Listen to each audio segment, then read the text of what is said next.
Greetings, everyone. Dale Parrish, COS, Indiana Live.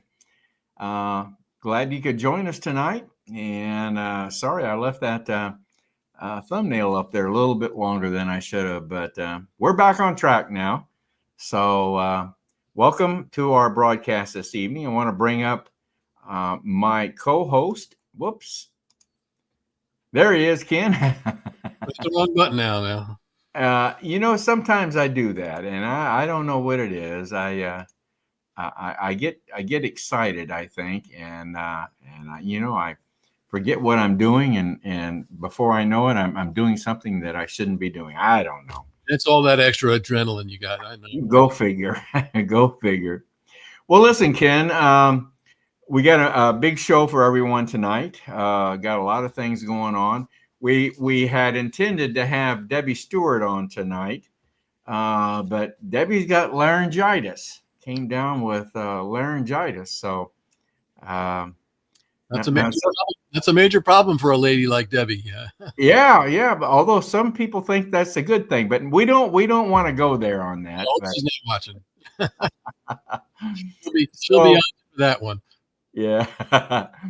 Well, Ken will be watching viewer comments and questions. So if you're viewing tonight through Facebook or YouTube, feel free to drop us a comment or a question in the chat section, and Ken will take a look at those, and he'll bring them up if we need to address any of those. So, Ken, tell us a bit about that QR code up in the top of the screen there. Corner of the screen, yeah. That QR code is our a little link to our subscriber platform. We've got some things in the planning stages for that, which we'll be revealing here as time goes by a little bit. We get a little closer to it, but all it is a place for you to put in your name and email address and become a subscriber. Basically, a subscriber is just a follower. We offer a number of video educational type tools, things that you'll find there. And again, as we said, we're going to be adding to that. Plus, we're going to be coming out with some new things that we'll be discussing here in the next month or so. But it's a simple place to just show your support for our live programming here. And I'll include a URL in the chat room as well for those that may not have a smartphone with them. Okay. Yeah, folks, we've got some plans in the works.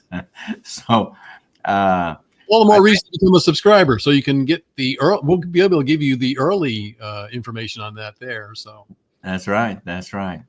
So I think you're gonna see a different look come 2025. So or even before, but certainly by 2025. So we're still hashing it over and making plans, and so it's exciting. It's an exciting time for us, and folks, we've been experiencing some tremendous success.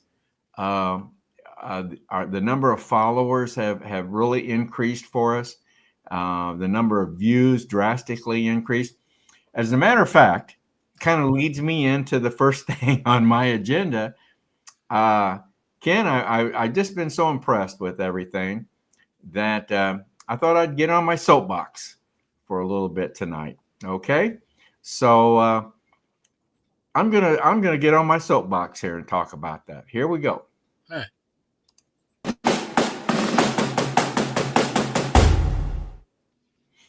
Greetings, everyone. Dale Parrish, COS, Indiana Live host.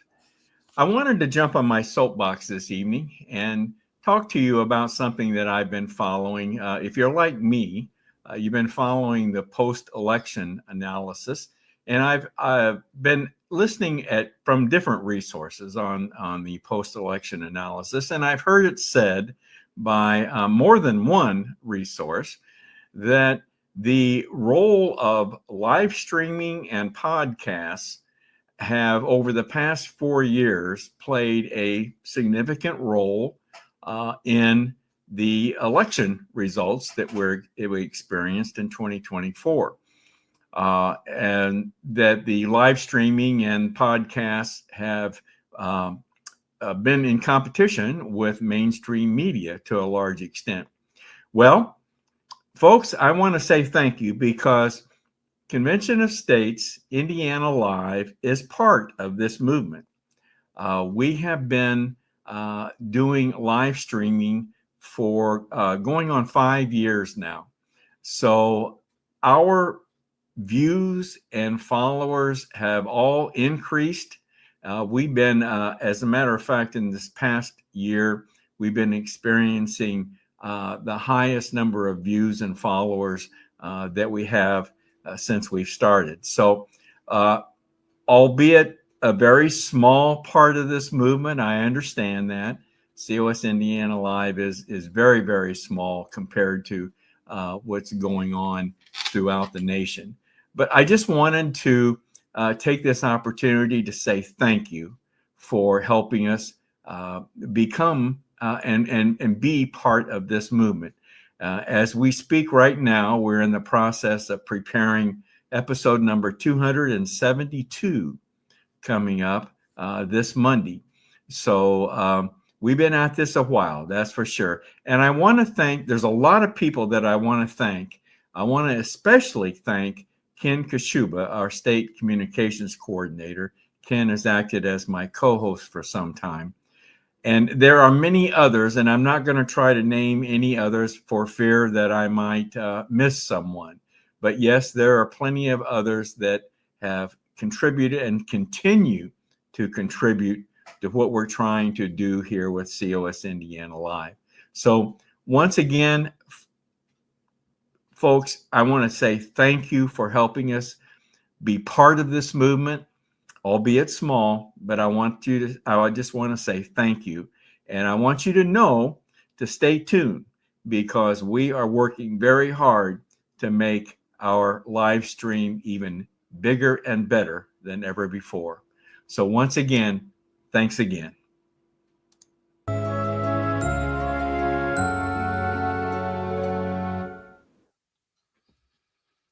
Well, Dale, that was one of your better soapboxes. You think? Well, of course you would think so, yeah, since you were mentioned it. You really didn't have to mention me, but I appreciate the opportunity.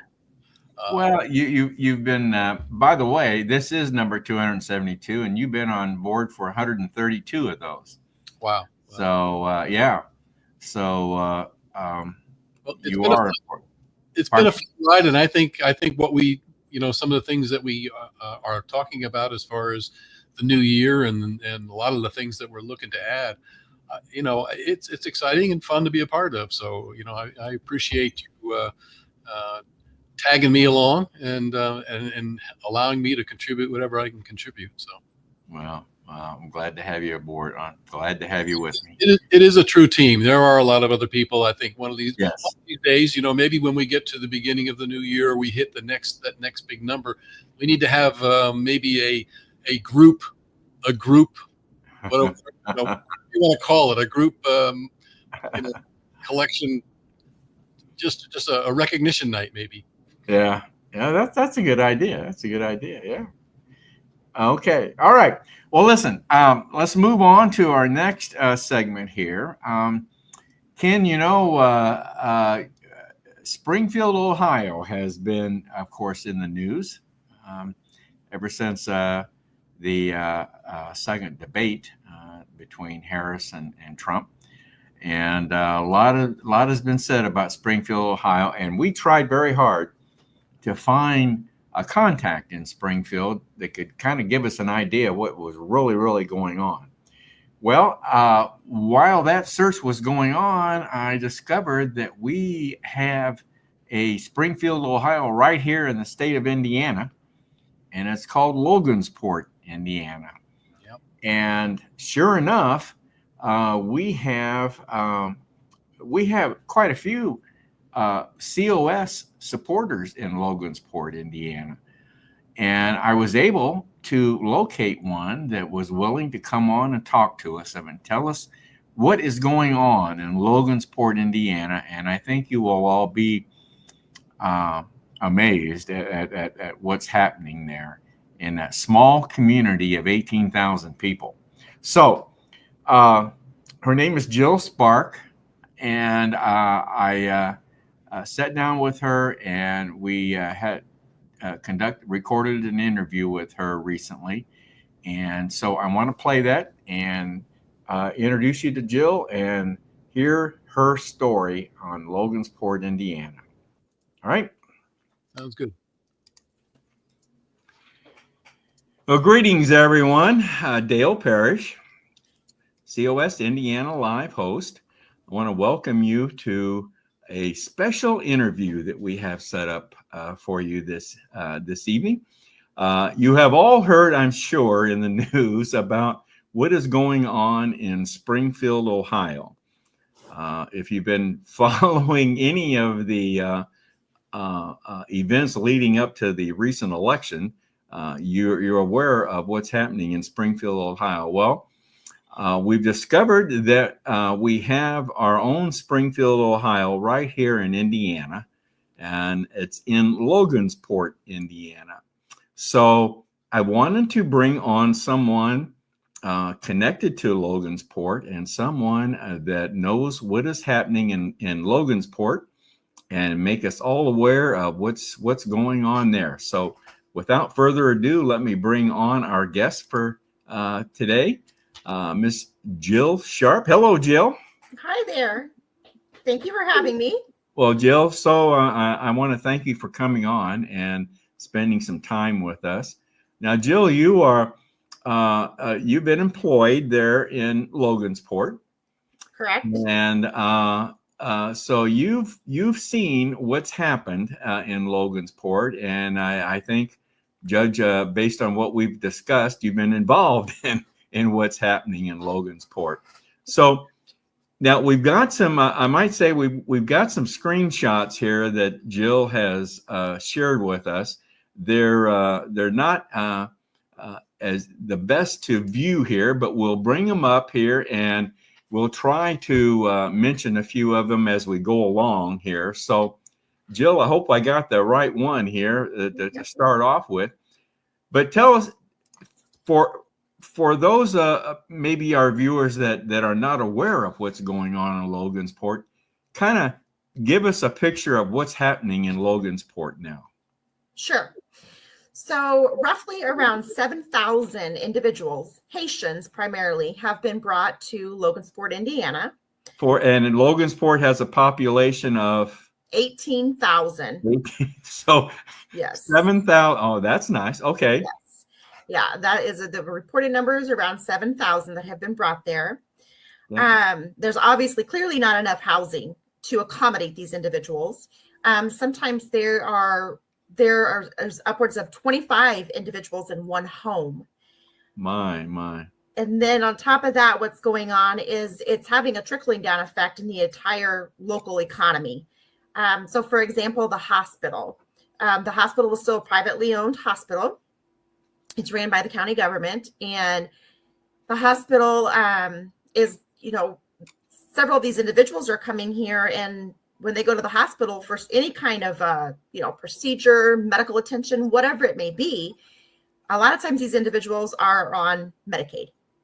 And therefore, the hospital was receiving pennies on the dollar for services performed. Therefore, it's affecting their bottom line. In addition to that, at the hospital, the Haitian individuals, by nature of their culture, do not believe in prenatal care, postnatal care, and they sleep with their children.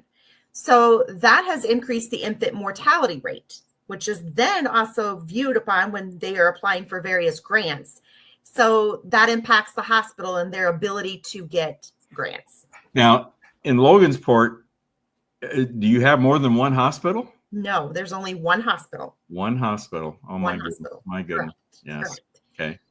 In addition to that, and what's going on in the hospital is there's an increase in tuberculosis, HIV, and AIDS, also pertussis.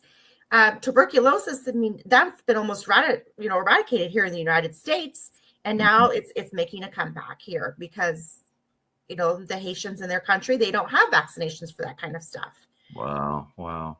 Okay. In addition to that, we've got the school. So we have the Logansport Community Schools who are seeing a tremendous increase in the enrollment of Haitian individuals. it's on record from the Cass County health director. She's on record stating that there was upwards of, I believe she said there was, like, she calls them newcomers.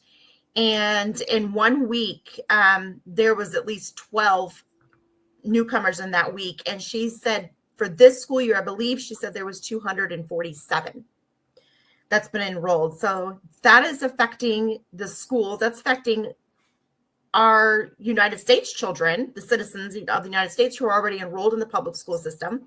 It's having an impact on our teachers to accommodate these children and trying to figure out how to educate them. Sure. Which then also has a negative effect on our children who are already there. It's slowing down their education. In addition to that, 21-year-old men are being enrolled into the school system. Really? I assume law enforcement is being impacted by this as well. I would think. That is correct. I can't speak on the extent of that exactly, because I believe the mayor might have a little bit of his thumb down on that. So okay, can't speak to that. But on this slide right here, what I wanted to point out is, yes, this advisory shows July 27th of 2023. However, this travel advisory is still on the website. It's still there. I just screenshotted this on, I believe, September 16th is when I took this. And this shows you here, the Department of Travel, this is a government website, has this advisory, this warning to the United States citizens. Do not travel to Haiti due to kidnapping, crime, civil unrest, and poor healthcare infrastructure. But yet we're bringing them here into the United States and subjecting our people to potential kidnapping, crime, civil unrest, and a poor healthcare infrastructure. All right. Okay. Well, there's a picture for you, ladies and gentlemen, of what's going on in Logansport, Indiana right now. Well, tell us then, Jill, how did this come about? What made this possible? Okay, sure. So our own government, and this slide here shows that the United States Citizenship and Immigration Services has decided that they would grant travel authorization to 30,000 individuals each month from Haiti, Cuba, Nicaragua, and Venezuela. So these individuals are being allowed to come into the United States, and they are being placed in various locations across the United States. And do we know, are these individuals vetted in any manner? Do we know that? Or we do not know that. Oh my. Okay. Yeah. So that's basically how this is coming about. It's a government program bringing in these people from various countries. Correct. Oh, okay. And the Biden administration has allowed this under what's called the TPS program, so the Temporary Protected Status Program. And they have extended that program now to go through, I believe it's February 3rd of 2026. These individuals are protected. Is that right? Okay. Okay. Well, then have you any indication as to why this might be happening? And do we have a little slide on that too? I believe we do. So yeah, in this slide right here, this kind of goes back to some of my concerns that I'm having with what I've been seeing. The Homeland Security issued, this was on Newsmax, however, it's directly on Homeland Security's website as well. They abruptly halted the program due to widespread reports of fraud. And when I started researching and digging into exactly what kind of fraud is it that we're talking about, and it's primarily sponsor fraud. So these individuals are coming here and don't truly have a sponsor per se. They're just kind of being placed wherever. And as far as the why these people are, why they're coming here, why they're coming to Logansport, Indiana, I do believe I'm also seeing some coming over into Peru, Miami County now. I do believe it's because of Tyson Foods, Indiana Packers, and Smithfield Foods.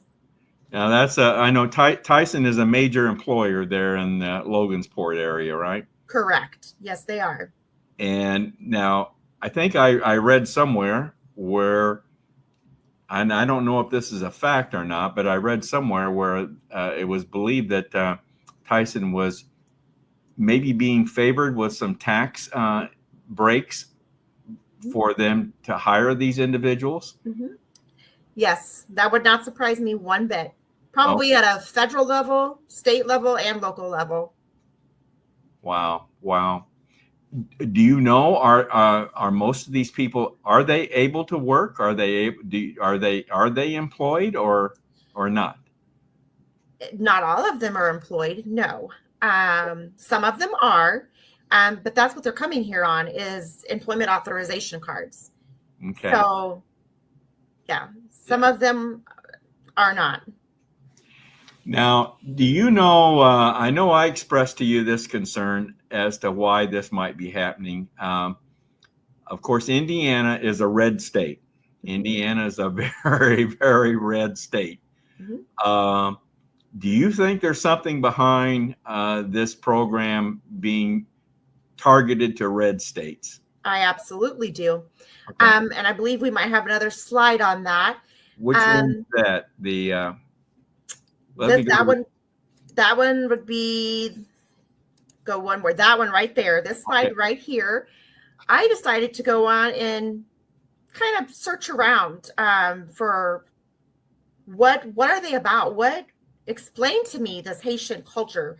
And so I found this website or this Facebook page, the Haitian Association of Indiana. And I noticed this part right here on October 6th.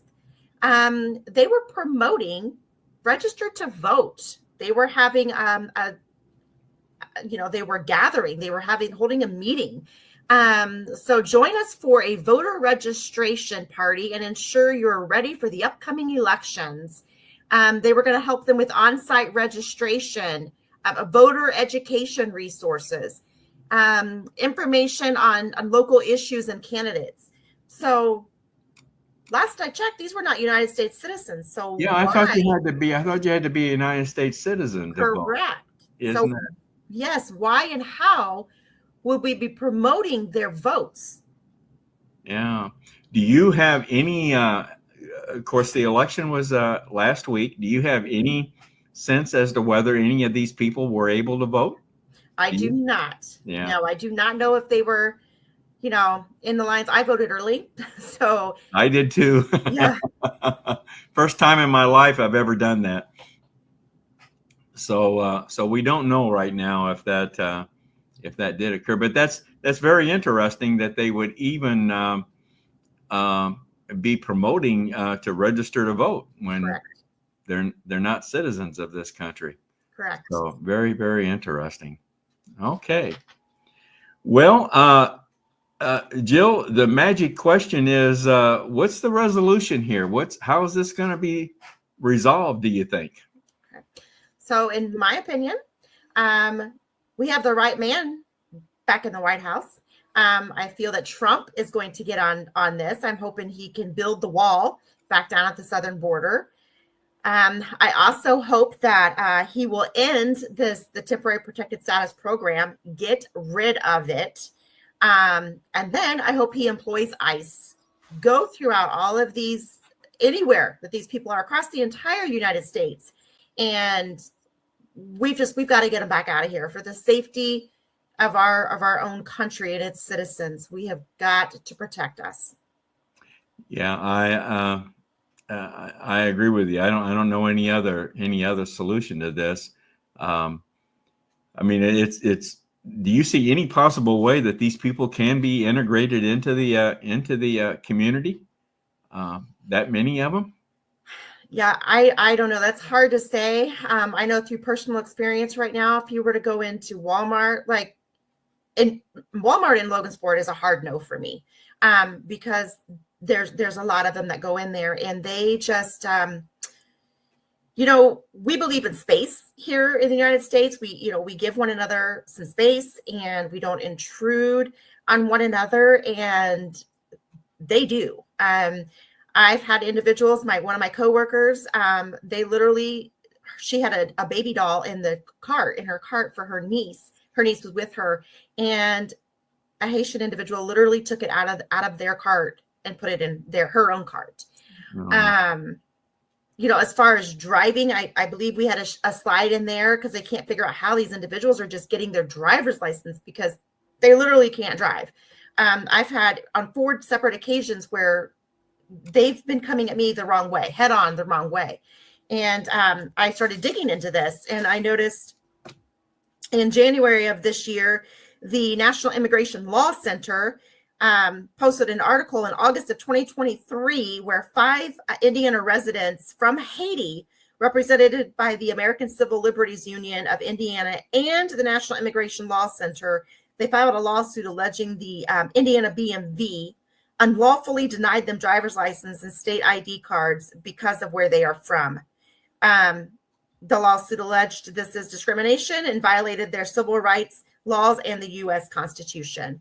So they won that court case, and now these individuals are getting their driver's license. Oh my. I know you sent me a slide here. Is this a pretty common scene around town? Very much. And actually, this slide right here is right in downtown Logansport. This is the Village Peddler. That was the prior name to the establishment before the Haitians acquired this building. And this building right here is the known as the Haitian brothel. And literally all day long, you will see individuals, primarily men, standing outside of this building. They'll be sitting on the windowsill. They're standing right there on the sidewalk. Sometimes it's even down the side of the building. This is a brothel. This is a brothel. Yes. Is that right? My goodness. That's in Logansport, Indiana. Correct. 18,000 people.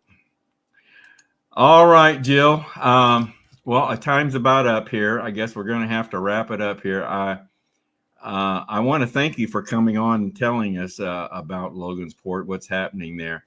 And I hope, if you're willing, I certainly would like to bring you back on in the future, and especially after President Trump takes office and we see maybe what maybe could be happening to resolve situations like this. So will you come back at a future time and talk to us? Absolutely. Yes, I would love to. And thank you for having me today. Well, thank you for your time, Jill. Thank you very much. Thank you. Bye-bye. Bye. Well, I hope you found that interesting. Like I said, that's going on right here in Indiana, right in Logansport, Indiana. So. Yeah, and you can see it really it affects just about every aspect of life, health. Everything. It's just it really hits all points throughout our American system. So, and, you inject 7,000 people into a community of 18,000. My goodness. Yeah. Yep. The pressure that puts on all various services. Education, health, the whole works. Just comes. Yep. Yeah. Well, I hope to have Jill back on and see how things are progressing there in Logansport. So she said she'd be happy to come on. So we'll bring her on again. Yeah. Sounds good. Okay, Ken, let's move on. We're going to present tonight instead of Debbie Stewart, who is laid up tonight. We're going to present another segment to the Meet the Founders series that has been we've been presenting with Larry Hudson, and this is another segment to the George Washington episode that he's working on right now. And I believe we've even, as a matter of fact, I think we're going to be recording segment number 3 this week, as a matter of fact. So this is episode 3, which is George Washington, episode 3, part 2, segment 2. And so let's play that, and we'll be back with you very shortly. Sounds good.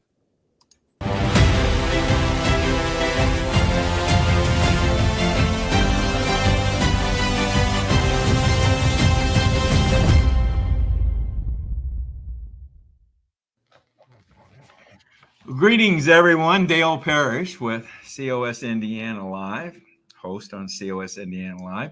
Once again, we're back here with Larry Hudson for another segment of our Meet the Founders series that Larry has been doing for us. This is going to be episode 3, and episode 3 has been all about George Washington. So this will be episode 3, part 2, segment 2. Don't worry about keeping track of that, okay? Just keep in mind that we're doing another bit here on George Washington, and Larry's just doing a fantastic job. So, hi, Larry. How you doing? I'm good. I'm good, Dale. Good to see you. I see you're all prepared, folks. This is being recorded on November 5th. You know what that is, and I hope it's a boy. Yeah, Larry says he's attending an election reveal party this evening, and he's hoping for a boy. So I thought that was really good. Okay. Have you ever been to a gender reveal? No, I've never been to one. I went to one, and that's my experience. Just one. I've seen video shorts about reveal parties, but I've never attended one. Well, here we go. Well, Larry, here we are again. This time we're going to pick up where we left off the last time, which was episode 3, part 2, segment 1, and again on the life and times of George Washington. But now, if I recall correctly, we stopped after you had noted that Washington had been labeled a war criminal by the French government, right? That's and correct. So he was actually fighting for the crown, Mm-hmm. and being accused of a war crime must have really upset the Virginia governor who sent him on this current mission. So tell us, Larry, what happens next? Well, it actually gets a little worse, actually. He had technically attacked France, a country with which Great Britain, of course, was not yet at war, but it gave the French a huge propaganda advantage. He would insist to Dinwiddie, the governor, that firing on the French party was legitimate because they had concealed themselves in a ravine or in the woods, and they were actually acting as soldiers rather than diplomats. And he also believed that the French were going to counterattack, and this is what gets him in trouble. He went about fortifying the camp they were in with an abatis while he was waiting for the rest of the volunteer regiment to join him. But when the troops did arrive, he learned that the colonel who had been promoted and placed in charge had died before he took command. So now Washington is in command and promoted. So he's now a colonel and in charge of things. And Wow. he quickly put his men to work because he feared for this counterattack, if you will, to erecting a small, they call it a palisade, basically a fort, but small. And he christened that Fort Necessity. And it was apparently in a low-lying location, very poorly situated, and somewhat in enfilade from high ground around and near the edge of a woods that was well within musket range. And as luck would have it, it started raining, and a large French force, now larger than his, surrounded the fort, opened fire from concealment in those woods. And for reasons that really aren't very clear, Washington, we find that he had formed his men in ranks to fight outside the palisade as opposed to inside it. And many were killed outright or wounded, early on in the first skirmish. And to make matters worse, it soon became flooded with the rain, and much of his powder, reserve powder, became wet, unusable. Wow. And so, having lost a goodly number of men killed or wounded, and with no powder to rely on, the outlook was indeed bleak, and he was forced to actually contemplate surrendering. But as luck would have it, the French commander at dusk, as I recall, he surprisingly called a truce, and he offered to talk terms. And it turns out that the French troops were commanded by none other than Jumonville's older half-brother, Louis. Now, remember, we talked last time, the younger Jumonville, Joseph, I think his first name was, he'd been killed or assassinated, according to the French, earlier in a skirmish with Washington, right here, roughly on the very same spot. So after several hours of negotiation with Jumonville, Washington, who he has no hopes now for more reinforcements, he actually signs a surrender, written in French, and not realizing that it was also a confession to having assassinated this Lewis's half-brother at Jumonville Glen. So now he would later protest, I think he says, quote, he would not have signed had his French translator used the word assassination and not the more neutral word death in the terms of this surrender. Unfortunately, defeated Washington, and his men march out of the fort. The French then torched it, and he returns to Virginia. And unlike the earlier Jumonville affair, the Battle of Fort Necessity, as it's being called, or later was called, was a military and a diplomatic disaster for Washington. And these two battles in the woods did much to solidify, really, each side, Great Britain and France, their commitment to war. And many historians will say that this was the opening salvo in what we call the French and Indian War. And so here is Washington now, a key figure in starting the French and Indian War here in America. Wow. Okay. So he's failed again militarily, and war is about to break out on American soil, putting the England against France. So now what happens? Well, he delivers his after-action report, of the battles to Dinwiddie, the governor. He's fully expecting a rebuke at the very least, but as luck would have it, Dinwiddie blames defeat on a poor supply and the actual refusal of some of the adjacent colonies to provide reinforcements in this process. And he even received a vote of thanks from the Virginia House of Burgesses for his efforts. And he's embarrassed, of course, by the surrender, certainly, but he's still, I guess you could say, proud of his actions in his first exposure to actual combat. He, in fact, in a letter he wrote to a brother, he said, quote, in part of the letter, obviously, I have heard the bullets whistle, and believe me, there is something charming in the sound. Wow. Okay. Well, I think Washington is, we could say, indeed, leading a charmed life here with his first encounters with the enemy.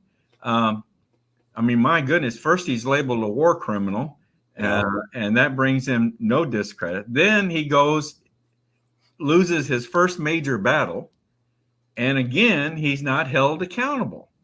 So where can he possibly go from here?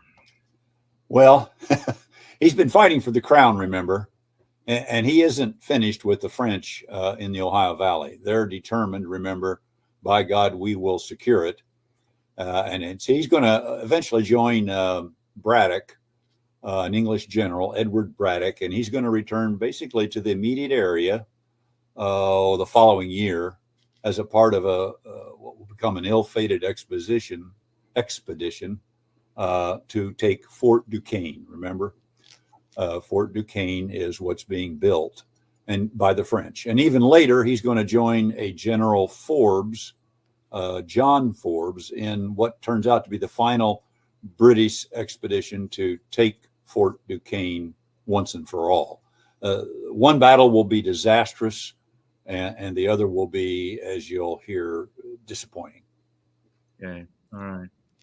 Okay. So the French and Indian War has begun, and the outlook for Washington doesn't look to be that promising militarily. You mentioned Braddock and Forbes. Who are these men? What battles were they part of, and how was Washington involved? Well, as I said, the prize is Fort Duquesne, modern day Pittsburgh. And General Braddock is the British officer that was selected to lead what turns out to be the largest army England has yet to put on American soil, and to get that fort back into British hands. Now, remember, it's at the fork of two rivers, the Monongahela and the Allegheny, and Braddock has got a force of almost 1,500 men. And they take to the field really in what turns out to be a long column of wagons, a large supply train. And Washington is serving this time as a volunteer. He wants to get his credence back, his credentials that he's lost. And unfortunately, he gave Braddock some unwise advice. They were moving very slowly. And he asked or suggested to Braddock that he divide his army, leaving half of it to come up with the slower wagons and cattle train, while the other half he wanted to take forward against the fort at a more rapid pace. What they were doing was actually cutting a road through the forest by felling trees, trimming off the branches, laying down the logs so they could bring this wagon train, this long extended supply train, up to meet the French at Fort Duquesne. The advance force was ultimately ambushed by French soldiers. They were hiding in the trees, caught Brits by surprise. The Brits were unnerved. Remember how you've always seen the British fight in skirmish lines, out in the open, standing up, muskets leveled, and they'd fire volleys, then drop down. The next line would fire volleys. That was the British way of maneuvering. And so the French really caught them off guard, really, with an ambush. And Washington, who's actually ill with a fever, he joined the advance guard, supposedly in a covered wagon. I don't know how he managed to traverse the forest in a covered wagon with no trail, but that's how he managed to get there. And he stays on with Braddock as the general who's actually, the troops are being routed. He tries to rally the men to reorganize, and he gets exposed to rifle fire in the process. And Washington rides back to bring up some Virginians from the rear, and he rallies them on the flank with some effect. But apparently Washington was as reckless as was Braddock in exposing himself to the enemy fire. The general turns out to be severely wounded while on his fifth horse, while Washington had two horses shot out from under him, and his clothes were reportedly pierced by 4 bullets, all without receiving so much as a flesh wound. So tremendously fortunate. The massacre ended with almost 1,000 British troops killed out of the 1,500 that started, killed or wounded. And the French, well, they suffered 50 casualties out of about 1,000 troops that they started with. Washington had removed Braddock to safety, but he died of his wounds several days later. Before he died, however, interestingly, he gave Washington a ceremonial sash he wore with his battle uniform. Remember, Washington is fighting in his own uniform. It's red, of his own design. And Braddock gives Washington his ceremonial sash along with 2 of his pistols. And reportedly, Washington always took this sash with him for the rest of his life, both when he was commander of the Continental Army and then for his presidential duties, ceremonial duties. He wore that sash. You can actually see it. At Washington's home, Mount Vernon, today, if you go visit. He was eventually buried, Braddock was, at the battle site where he fell, and Washington even presided at his burial service. But when Washington finally arrived back in Fort Cumberland, he wrote a letter to his mother and his brother, which he reportedly said, quote, "By the all-powerful dispensations of Providence, I have been protected beyond all human probability and expectation, for I had 4 bullets through my coat and 2 horses shot under me. Yet I escaped unhurt, although death was leveling my companions on every side." Wow. Wow. Okay, well, Larry, you got in your notes here that you have 2 stories about that battle, and that I doubt most people are aware of. Could you tell us what happened there? Yeah, I'd like to. This came as a surprise to me, too. I'd never read this anywhere. About 15 years later, I've read that Washington returned to the area of that battle. And apparently he was met there by an Indian chief who was also come for whatever ceremony it was. His name was Red Hawk. And it's reported that he said to Washington, and I'm quoting here again, quote, "I have traveled long and a weary path that I might see the young warrior of the great battle. It was on the day when the white man's blood mixed with the streams of the forest that I first beheld you. I told my young braves, 'Quick, let your aim be certain he dies.' Our rifles were leveled, rifles, but for you knew not how to miss. But it was all in vain. A power mightier far than we shielded you. Seeing that you were under the guardianship of the Great Spirit, we ceased to fire at you. I am come to pay homage to the man who is the particular favorite of the Great Spirit and who can never die in battle." Oh, that's a translation, certainly, but I thought it interesting. Wow, I guess so. Well, you said there's a second story. What about? Yeah, that one's more recent. It was back in the 1950s. It appeared in a newspaper article that there was a strong possibility that Braddock was actually shot dead by an American soldier named Benjamin Bowling. And according to the article, he intentionally shot Braddock to protect the lives of his fellow Americans. Oh, really? Well, the British troops were mistakenly firing at American troops they thought to be French hidden in a tree line, according to Bowling. And the death of Braddock then, of course, allowed Washington to take command, and he ordered a retreat, and which, according to the article, it allowed for the Americans to fall back without suffering further casualties. And Washington went on to valiantly evacuate the remaining British forces. In fact, he was the only surviving officer out of 60 in that battle. Wow. He earned the title Hero of the Monongahela and was placed in command of all combat forces in Virginia. And he's only 23 years old at this point. Wow. Well, Larry, the clock says we need to wrap it up here. Oh, okay. So that will be it for episode 3, part 2, segment 2. And we'll look at starting segment 3 right at this point. So, all right, Larry. Be happy. Look forward to it. Thank you very much. Doing a great job. Thank you. You bet. Take care.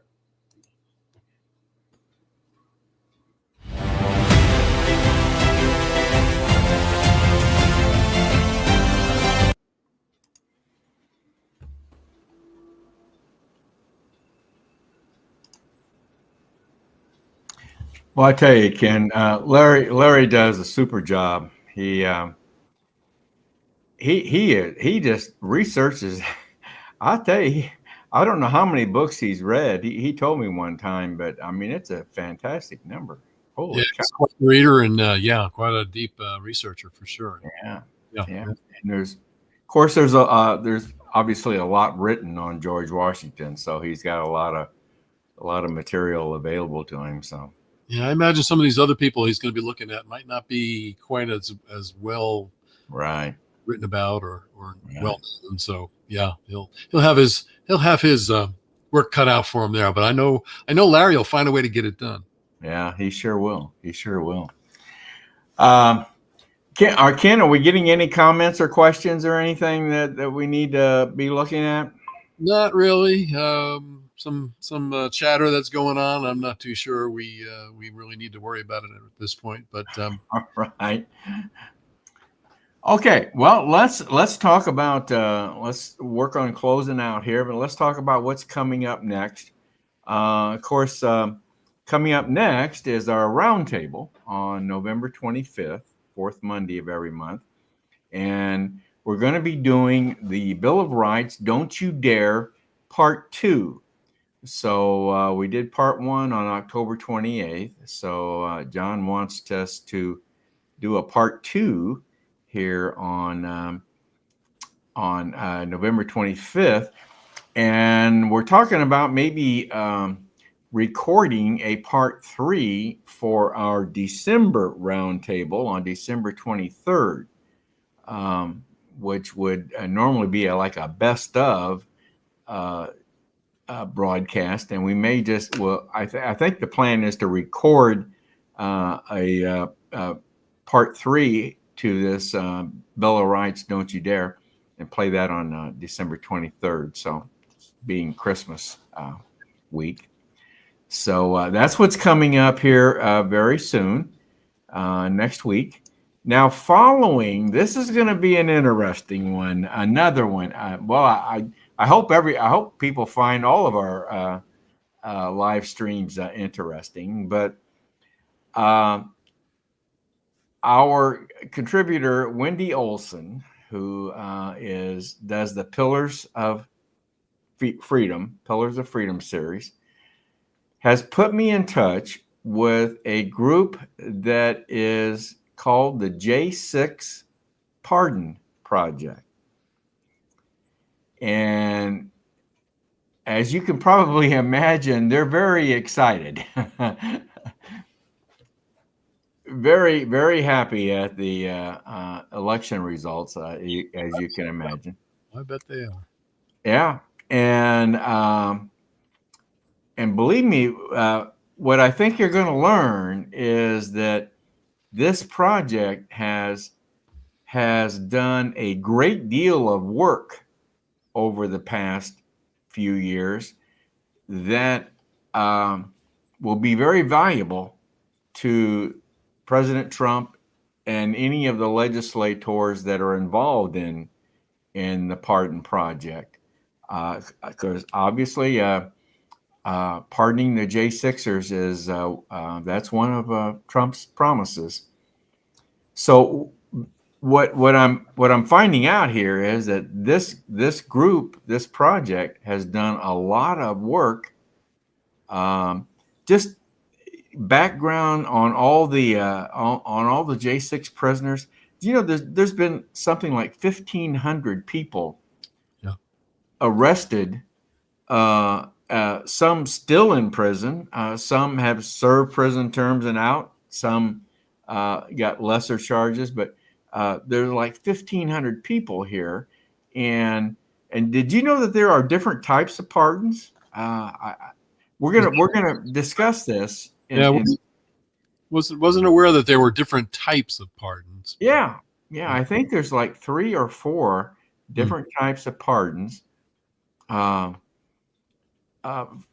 Covering various to various extremes, but we'll cover all that with her. Suzanne Monk is the lady that is in charge of this J6 Pardon Project. So I'm going to be recording an interview with her this week, as a matter of fact, and I'll be bringing that to you on December 2nd. So that ought to be very interesting. There's a lot of things that we're learning about that whole scenario, and not that the people that actually did do anything wrong. I mean, they should be paying their penance for that. But yes, when you say the amount of people that actually got charged, I don't believe there were that many people that were in the wrong that day. Right. And the penalties that have been assessed against many of these people for misdemeanors, actually, the penalties far exceed what should have been dealt to these people. So this is going to be an interesting interview and an interesting project to see play out, with the new administration. So that's coming up on December 2nd. John Ackerman's got a new series going on called "Who is Tamara Scott?" I don't know who Tamara Scott is, but John. That's a good reason to tune back in and find out. Evidently, she's a someone that objects to what we're trying to do in convention states. So ought to be. He's very interested in her, and he wants to record some things about her. So Well, I think it's good for John to bring on an opposing viewpoint. yeah. Be able to, just as he's done in his myth busting, be able to show people that what we're fighting for here at Convention of States is good for the American people and is within our constitutional, what our forefathers figured that we could use sometime at some point. So Right. Okay, well, that's coming up December 2nd. So once again, we'll close out here. If anyone that has a comment or question for us after the broadcast is over, feel free to drop us an email at raiseyourvoicecos@gmail.com. That's raiseyourvoicecos@gmail.com. So Ken, we'll wrap up with a John Ackerman, as a matter of fact, on another episode of COS Basics. And this one's about a site that he found out that lists frequently asked questions about Convention of States. So this is going to be very interesting. So, folks, we'll play that video for you from John, and then we'll automatically close out the broadcast. So, Ken, thanks again. Thanks for being with us tonight. Yep. And thanks, everyone, for tuning in. We enjoyed having you and hope you've enjoyed the broadcast tonight. And we'll see you next Monday for our roundtable. And so, everyone, have a good evening. Thanks. Good night, Dale. Good night.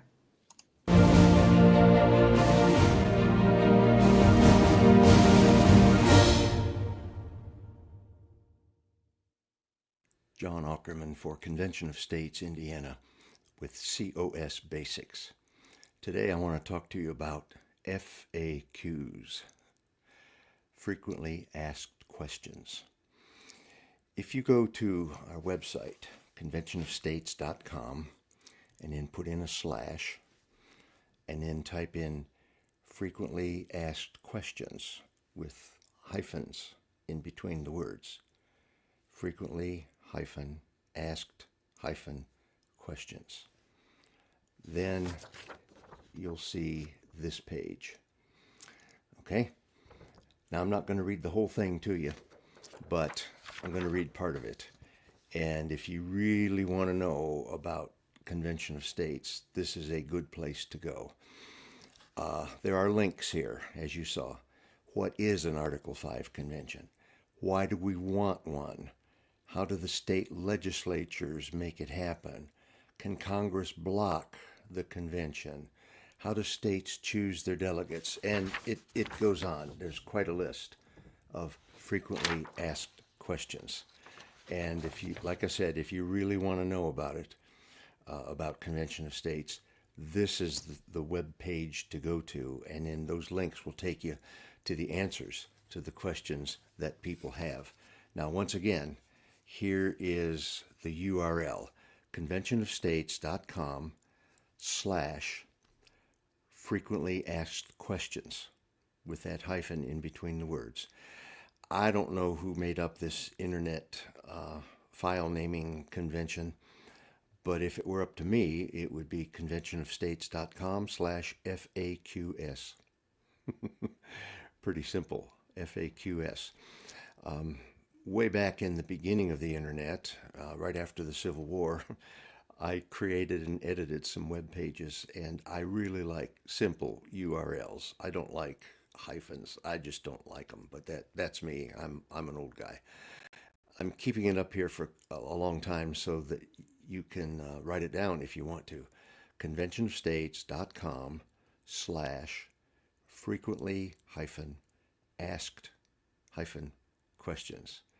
That's the go-to place to get answers to your questions about Convention of States.